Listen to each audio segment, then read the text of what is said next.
queremos saludar a aquellos hermanos que continúan también siguiendo nuestros estudios y estamos hoy en el último estudio de esta serie, la interpretación eficaz de la Biblia. Hoy estaremos hablando de aquellos aspectos que son típicos de la Escritura, que no se encuentran en otros libros, sino que son singularidades teológicas, así como le hemos llamado a este estudio, la singularidad teológica. Y queremos comenzar leyendo en la epístola a los Hebreos, capítulo 9, a partir del versículo 2. Dice la Biblia: porque el tabernáculo estaba dispuesto así. En la primera parte, llamada el lugar santo, estaba el candelabro, la mesa y los panes de la propiciación. Tras el segundo velo estaba la parte del tabernáculo llamada el lugar santísimo, el cual tenía un incensario de oro y el arca del pacto cubierta de oro por todas partes, en la cual estaba una urna de oro que contenía el maná, la vara de Aarón que reverdeció y las tablas del pacto, y sobre ellas los querubines de gloria que cubrían el propiciatorio, de las cuales cosas no se puede ahora hablar en detalle. Y así dispuestas estas cosas, en la primera parte del tabernáculo entraban los sacerdotes continuamente para cumplir los oficios del culto. Pero en la segunda parte, solo el sumo sacerdote una vez al año, no sin sangre, la cual ofrece por sí mismo y por los pecados de ignorancia del pueblo, dando el Espíritu Santo a entender con esto que aún no se había manifestado el camino al lugar santísimo, entre tanto que la primera parte del tabernáculo estuviese en pie, lo cual es símbolo para el tiempo presente, según el cual se presentan ofrendas y sacrificios que no pueden hacer perfecto en cuanto a la conciencia al que practica este culto. Vamos a tener una oración. Señor, te damos muchas gracias por la oportunidad que nos das de acercarnos otra vez a aquellos aspectos que nos ayudan a comprender mejor tu palabra, que nos ayudan a asimilarla, que nos ayudan a manejarla y también poder comunicarla a otros. Pedimos, Señor, que nos acompañes en este tiempo una vez más y que algo pueda inspirarnos e inquietarnos para avanzar más y más en el conocimiento de tu palabra. En el nombre de Jesús, amén. Amén. Bueno, y cuando leí este texto quería solamente señalar a partir de este texto cómo dice el versículo 9, llamaba la atención de manera especial, que dice: lo cual es símbolo para el tiempo presente, según el cual se presentan ofrendas y sacrificios que no pueden hacer perfecto en cuanto a la conciencia al que practica este culto. Y esa es la expresión sobre la que llamamos la atención de manera especial. Dice lo cual es símbolo, porque después de el escritor de la epístola a los Hebreos haber hecho alusión al tabernáculo, al mobiliario del tabernáculo, hecho alusión al culto levítico, al culto que practicaba la nación de Israel en el Antiguo Testamento, dice que eso es un símbolo, y que eso es un símbolo para el tiempo presente, para el tiempo en el que corre el Evangelio, para el tiempo del nuevo pacto. Y eso es una clave donde encontramos que no solamente el tabernáculo tenía un significado histórico y un significado literal, sino que también había un significado espiritual en cada uno de los aspectos del tabernáculo, y que esta epístola a los Hebreos nos ayuda a comprender a partir de este versículo 9. Dice lo cual es símbolo para el tiempo presente, nos da una clave para nosotros entender que más allá del significado histórico hay un significado especial, espiritual para este tiempo. Y entonces a este tema le hemos llamado la singularidad teológica porque hemos hablado de cómo la Biblia tiene un contenido histórico. Hablamos en un tema de la importancia de conocer el trasfondo histórico, que eso nos alumbra en la Escritura, pero sabemos que cuando hablamos de trasfondo histórico no solamente cuando estudiamos la Biblia, cuando estudiamos la Biblia prestamos atención a ese trasfondo histórico, sino que hay otros libros que para comprenderlos, para estudiarlos, para tener una mejor comprensión de ellos, también se estudia el trasfondo histórico. Así que ese aspecto no es algo singular y único del estudiante de la Biblia, sino de otros tipos de literatura también. Hablamos además que la Biblia, otro estudio que tuvimos, hablamos de que la Biblia debe ser estudiada, dilucidada de manera gramatical, quiere decir que de acuerdo a las leyes del lenguaje. Así como leemos un periódico, una revista, una novela, cualquier otro libro, y nos atenemos a esas leyes del lenguaje para asimilar el contenido, igualmente la Biblia necesitamos para estudiarla prestar mucha atención a esos aspectos del lenguaje. Pero le hemos llamado singularidad teológica porque la Biblia contiene elementos que son propios de ella y que solamente de manera especial están presentados en la Biblia. Los principios para comprenderla es lo que hace la Biblia un libro único, en parte, no vamos a hablar de todo, pero en parte la Biblia tiene elementos a tomar en cuenta que no lo tenemos en otro libro, que no se refiere al aspecto histórico o que no se refiere solamente a las leyes del lenguaje, sino son esos aspectos que solamente son particularidades de las Sagradas Escrituras, de la palabra de Dios. Y entonces, una de las cosas que debemos tener en cuenta, algunos de los aspectos que debemos tener en cuenta para nosotros entender la Sagrada Escritura, es que hay toda una línea de pensamiento desde Génesis a Apocalipsis, y que la Biblia tiene un ordenamiento en su contenido que es natural, una estructura natural, y para eso tenemos que convertirnos en lectores de la Biblia, para poder ver el hilo desde Génesis hasta Apocalipsis y prestar atención a la manera natural en que se vienen narrando los hechos hasta llegar al Nuevo Testamento y al último libro de la Biblia, el Apocalipsis. Así que muy importante entender ese contenido general para poder ver las partes que significan en lo particular cuando tenemos esa visión general. Eso es muy importante y es una singularidad teológica.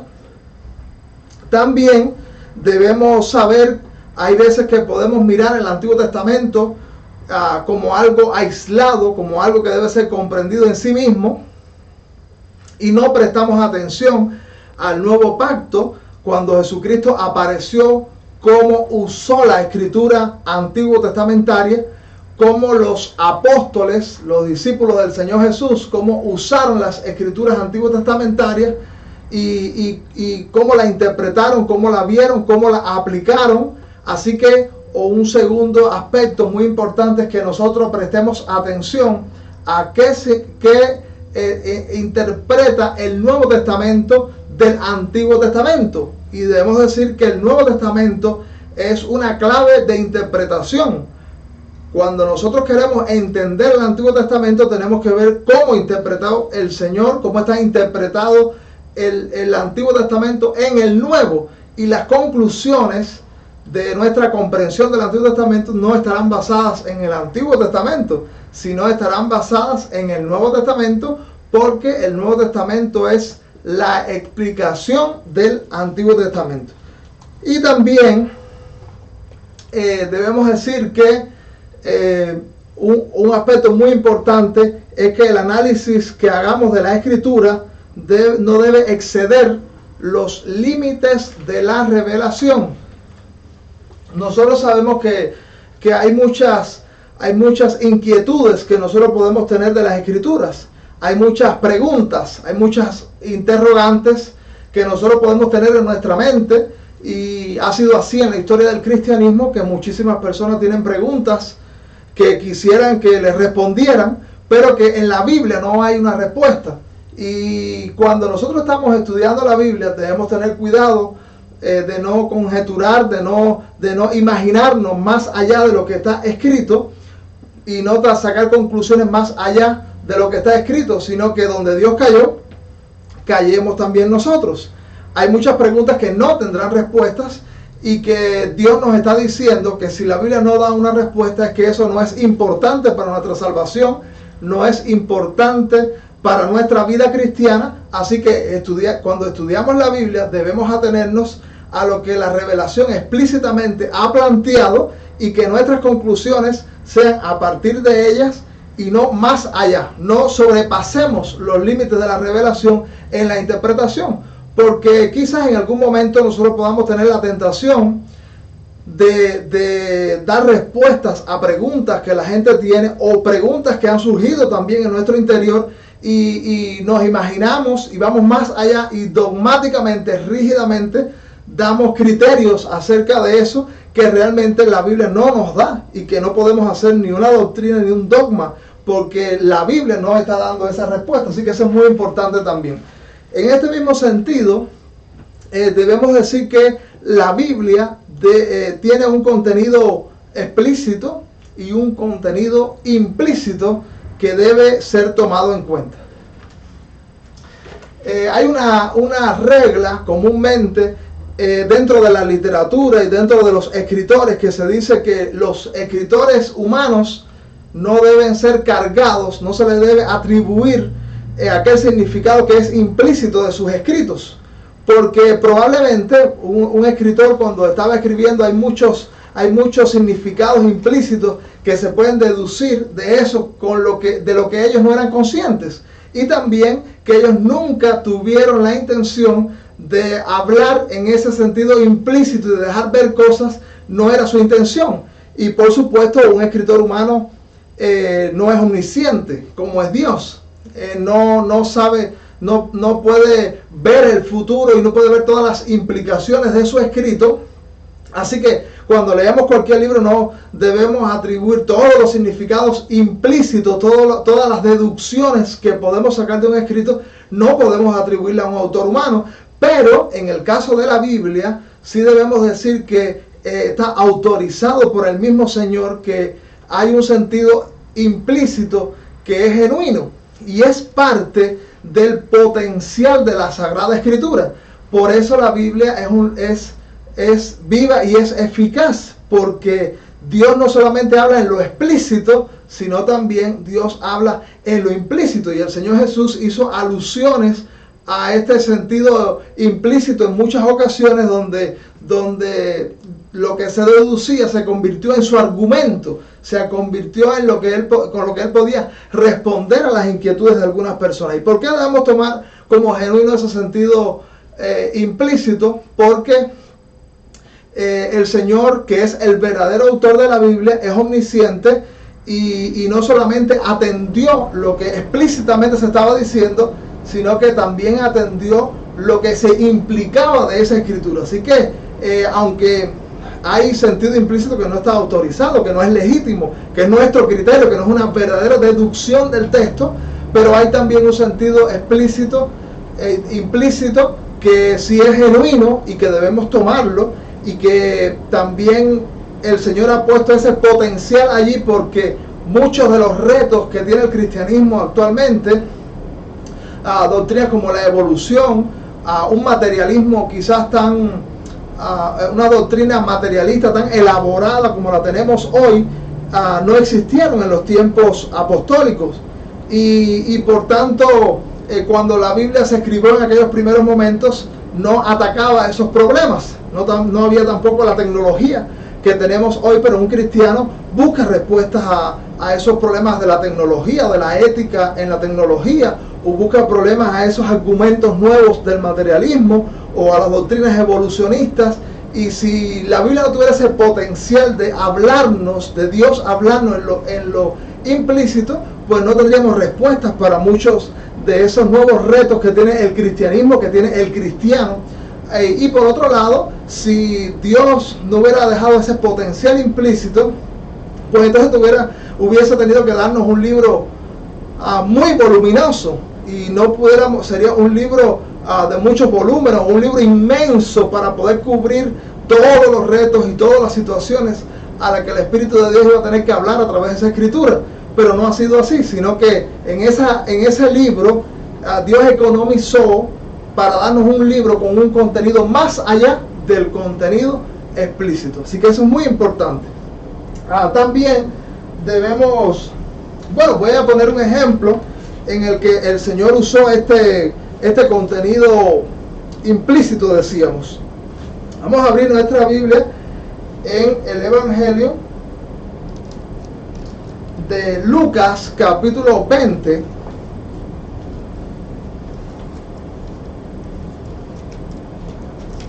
Lucas, capítulo 20, del versículo 27 en adelante.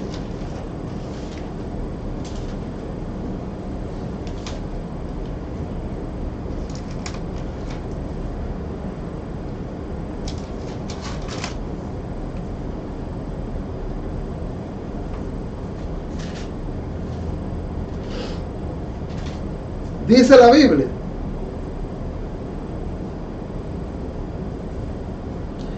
llegando entonces algunos de los saduceos, los cuales niegan haber resurrección, les preguntaron, diciendo: Maestro, Moisés nos escribió, si el hermano de alguno muriere teniendo mujer y no dejare hijos, que su hermano se case con ella y levante descendencia a su hermano. Hubo pues 7 hermanos, y el primero tomó esposa y murió sin hijos, y la tomó el segundo, el cual también murió sin hijos. La tomó el tercero, y así todos los 7, y murieron sin dejar descendencia. Finalmente murió también la mujer. En la resurrección, pues, ¿de cuál de ellos será la mujer? Ya que los 7 la tuvieron por mujer. Entonces respondió Jesús, le dijo: los hijos de este siglo se casan y se dan en casamiento, mas los que fueren tenidos por dignos de alcanzar aquel siglo y la resurrección de entre los muertos, ni se casan ni se dan en casamiento, pues no pueden ya morir, pues son iguales a los ángeles y son hijos de Dios al ser hijos de la resurrección. Pero en cuanto a que los muertos han de resucitar, aún Moisés lo enseñó en el pasaje de la zarza, cuando llama al Señor Dios de Abraham, Dios de Isaac y Dios de Jacob. Porque Dios no es Dios de muertos, sino de vivos, pues para Él todos viven.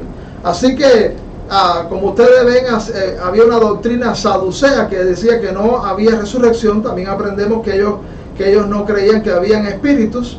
Y el Señor apela a un texto antiguo testamentario donde Dios está diciendo que es Dios de Abraham. Y dice que es Dios de Abraham, de Isaac y de Jacob, y apela a ese texto para enseñar la existencia espiritual y también la resurrección. Pero explícitamente eso no es lo que está diciendo, pero el Señor apela a ese texto antiguo testamentario como una señal de que hay resurrección y hay vida, porque Dios es Dios de ellos en la actualidad, aunque ellos ahora mismo están muertos. Así que encontramos allí el manejo del Señor para un sentido implícito que el texto tiene. Y ponemos estos ejemplos porque ¿cómo debemos manejar nosotros la Escritura? ¿Dónde están las claves para manejar la Escritura? Bueno, las claves están en la misma Escritura, en el manejo que el Señor hizo de la Escritura, en el manejo que los apóstoles hicieron de la Escritura.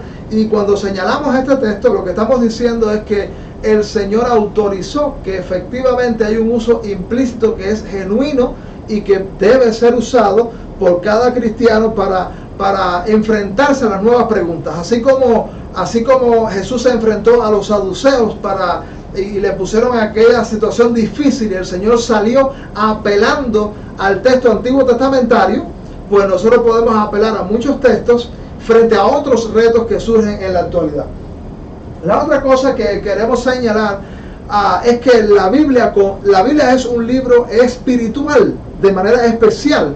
La Biblia habla de un ser espiritual y habla de cuestiones espirituales, habla de la eternidad, que tiene implicaciones espirituales grandísimas, y por tanto la Biblia también tiene contenido espiritual. He escuchado en muchas ocasiones a cristianos referirse a alguna enseñanza que alguien está dando y decir que está espiritualizando mucho.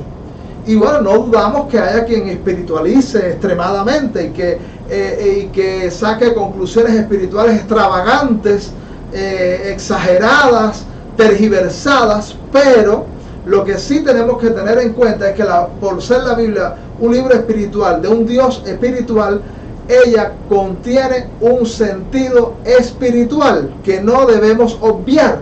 Y muchas veces detrás de algún milagro del Señor o de algún suceso histórico, como vamos a estar mirando, hay un significado espiritual que debe ser tomado en cuenta por cada uno de nosotros y que no debemos obviar. Quizás nosotros podemos leer en los milagros y decir, bueno, ¿qué son los milagros? Bueno, los milagros son señales del poder de Dios. Y decir, bueno, el propósito de los milagros expuestos en los evangelios o en otros lugares de la Biblia, sencillamente es decir que Dios es muy poderoso. Pero debemos decir que hay más que eso. El Señor usó los milagros no solamente para decir que Dios es poderoso, sino también se valió de ellos metodológicamente, pedagógicamente, para transmitir una enseñanza, porque ese milagro ilustraba verdades espirituales. Así que es genuino que nosotros miremos el milagro y no solamente digamos que es un suceso histórico, aconteció con un hombre, sino que el Señor quiere transmitirme más allá espiritualmente o en la aplicación espiritual que quiere para mi vida. Un ejemplo lo encontramos en el Evangelio de Juan, capítulo 6. Y solamente observando, generalmente encontramos que el capítulo 6, Jesús hace el milagro de la alimentación de los 5,000. Jesús hace un milagro y da de comer, milagrosamente multiplica. Encontramos al Señor mostrando que hay poder en Él, pero a partir del versículo 25, el Señor muestra que hay en ese milagro, en ese suceso, hay un sentido espiritual también, y se vale de Él para transmitir la enseñanza que tiene repercusiones eternas, que tiene repercusiones para la salvación, para el alma. Mire cómo dice a partir del versículo 25, y hallándolo, dice que la gente se sació de la comida, Jesús se fue y la gente al otro día estaba buscando a Jesús, y dice la Biblia, y hallándolo al otro lado del mar, la multitud, hablando de la multitud, le dijeron, Rabí, ¿cuándo llegaste acá? Respondió Jesús y les dijo, de cierto os digo, que me buscáis, no porque habéis visto las señales, sino porque comisteis el pan y os saciasteis.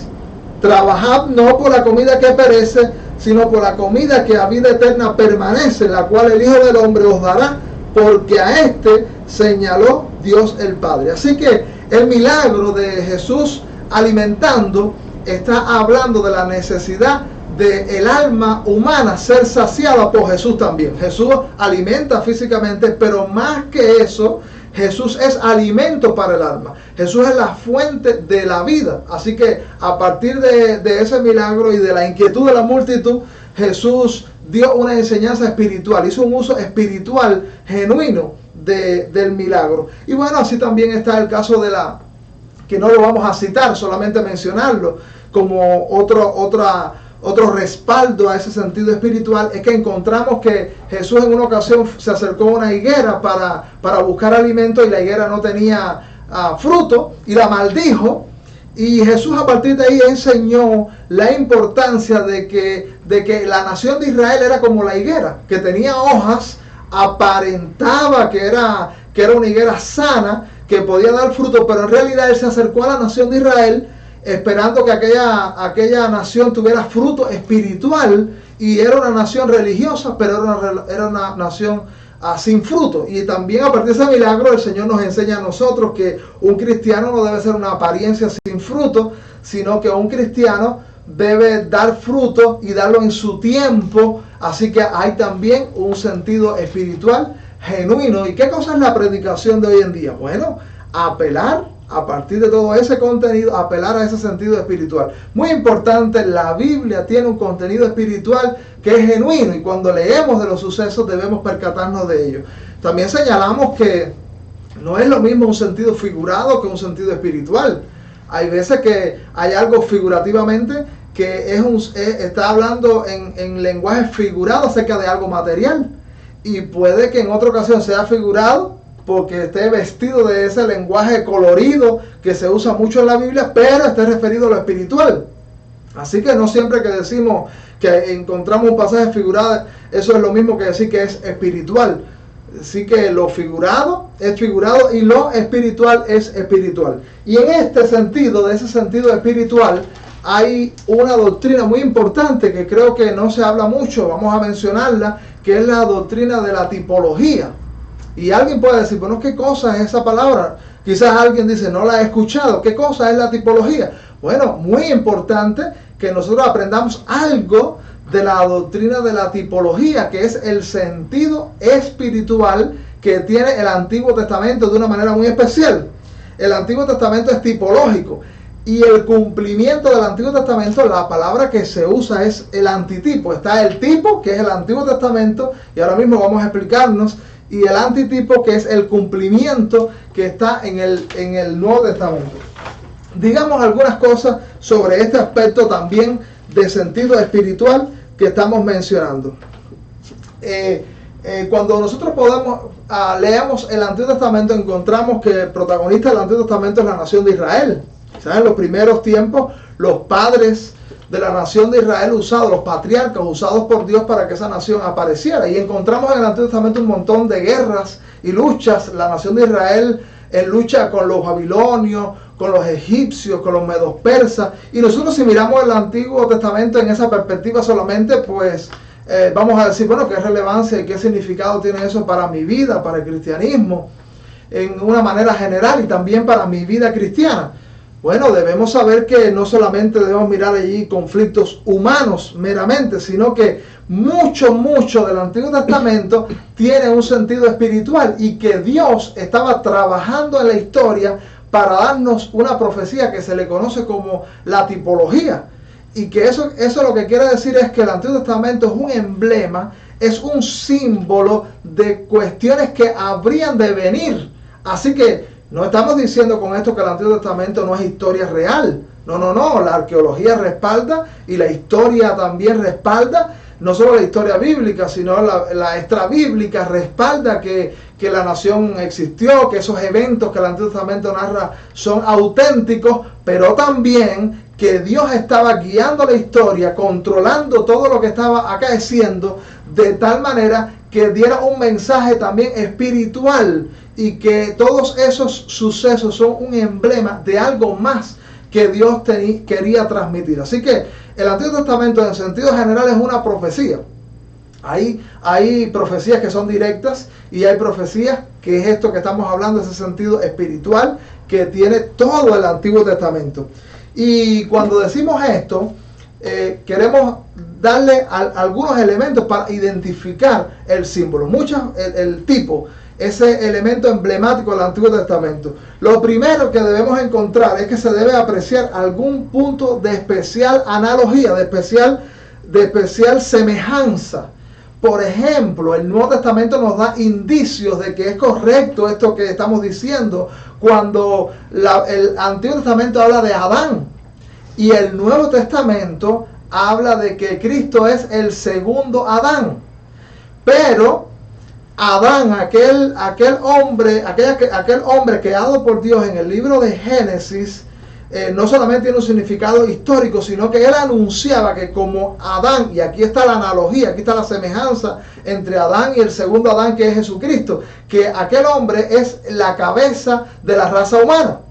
Y así como Adán es la cabeza de la raza humana, el Señor Jesús es la cabeza de los creyentes, de la iglesia, del nuevo pueblo que habitará por la eternidad. Y ahí está el punto de contacto, porque entre Adán y Cristo sabemos que hay muchos puntos de semejanza, que de semejanza solamente escasamente encontramos 1 o 2 puntos, pero muchas más diferencias. Y una cuestión para nosotros interpretar ese sentido emblemático del Antiguo Testamento es que hay un punto de similitud muy importante. Lo segundo para nosotros interpretar esa tipología, ese emblema, es que se debe apreciar una superioridad en el antitipo, quiere decir en el cumplimiento en el Nuevo Testamento. O sea, no podemos decir que Adán es un símbolo o apuntaba a alguien desconocido, a alguien sin importancia en el Nuevo Testamento. No. Siempre el cumplimiento será mayor, porque la misma epístola a los Hebreos nos enseña que el Antiguo Testamento era como la sombra, Pero el nuevo pacto, con todo lo que ello implica, es la realidad. ¿Qué es más contundente? ¿Una sombra en el piso o usted que está reflejado en esa sombra? Evidentemente, usted, la sombra, es una idea vaga de lo que somos.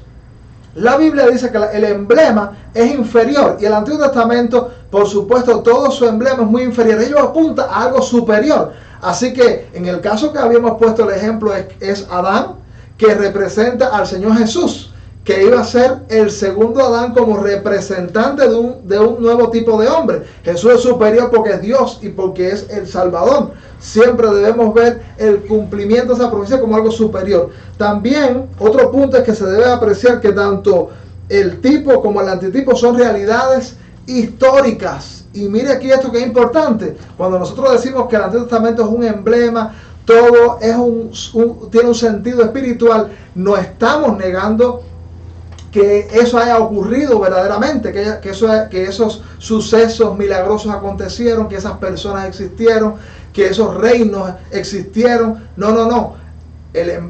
Una de las cosas que autoriza el emblema, ese sentido espiritual, es que son realidades históricas representativas de otras realidades históricas. Lo otro que debemos decir es que se debe apreciar de alguna manera que realmente el emblema es genuino porque el Nuevo Testamento lo autoriza. Hay muchas señales en el Nuevo Testamento, y ahora vamos a poner ejemplos de que efectivamente ese suceso histórico apuntaba proféticamente a que algo iba a realizarse históricamente, que iba a ser superior, y eso es un sentido espiritual. Algunos de esos tipos, por ejemplo, hay tipos personales. El primer modelo, el primer patrón de ese tipo de emblema que encontramos en el Antiguo Testamento es que hay personas que son un emblema de algo superior. En el caso de Abraham, la Biblia en Romanos capítulo 4 dice que Abraham es un emblema del creyente justificado por la fe, porque Abraham creyó a Dios y le fue contado por justicia. También Moisés, que fue guiando al pueblo y fue el libertador de la nación de Israel, apuntaba al Señor Jesús también como el que nos libera, no de un Egipto y un faraón histórico y mundano, sino espiritual, de una liberación espiritual que se iba a efectuar. También hay tipos materiales, el tabernáculo y el templo también de Jerusalén son emblemas de un nuevo tipo de templo, porque todo el lenguaje del Antiguo Testamento lo tiene el Nuevo Testamento, pero en el sentido espiritual. La Biblia habla del templo o el tabernáculo del Antiguo Testamento, y ahora dice la Biblia que nosotros somos el templo.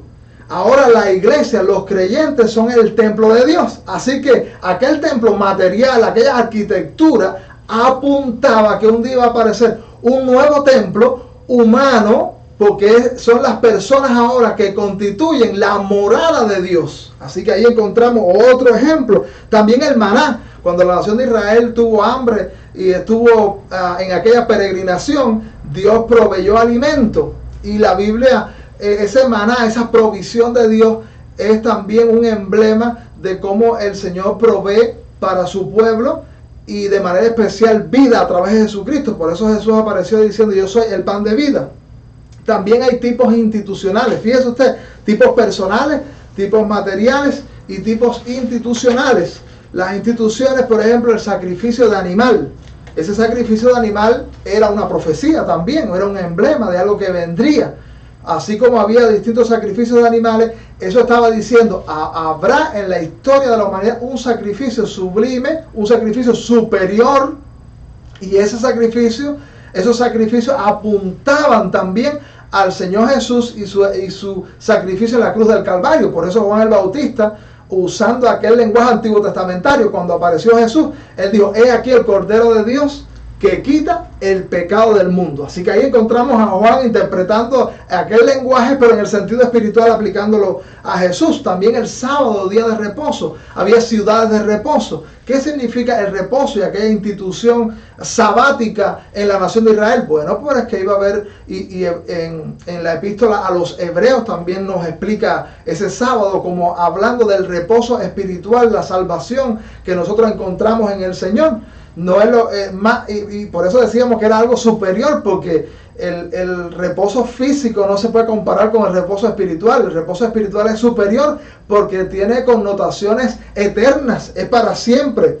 También la Pascua que era la celebración judía que representaba la liberación, era la celebración de cómo Dios liberó a la nación de Israel del faraón. Ahora ha representado la Santa Cena, que es el símbolo del nuevo pacto. También hay acontecimientos típicos. Otro tipo de emblema en el Antiguo Testamento son los acontecimientos. El diluvio, por ejemplo, es un emblema del juicio final.